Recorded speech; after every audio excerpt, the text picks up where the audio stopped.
Christ is risen. Christ is risen indeed. In Mark chapter 16, when Mary Magdalene and the other women meet a young man dressed in a white robe sitting in the tomb where Jesus had been buried, the young man tells them, "Go and tell his other disciples and Peter that he is going ahead of you to Galilee. There you will see him just as he told you." This is the word of the Lord. Thanks be to God. Galilee was where the disciples were from. They had been traveling around with Jesus before his crucifixion, but now the risen Jesus is going before them back to Galilee, back to where they were from, back to their ordinary lives.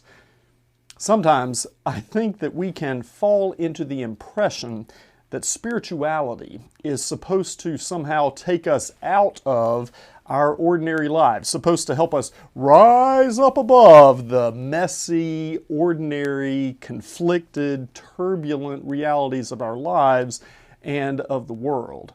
Calgon, take me away, we may want to say.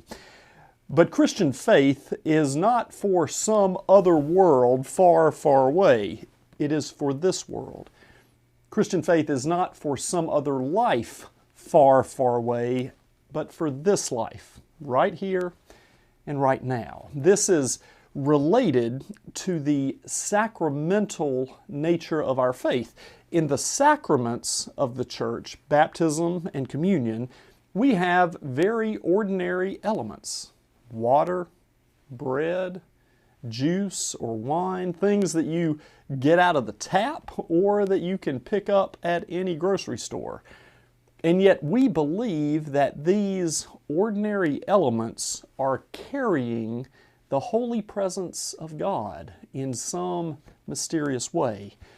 The sacraments can help us to see how God's holy presence can be experienced, felt, and received through ordinary physical, material experience and reality, right here in our own personal Galilee. It is not as though God's presence is scarce and can only be found in certain places or certain things.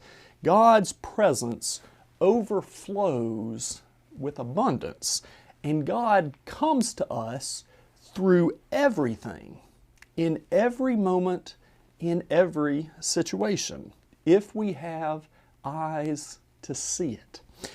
It is as though there is an inner presence to everything and to everyone around us, and God can speak to us through it all. As we sometimes sing during the communion liturgy, "Heaven and earth are full of your glory."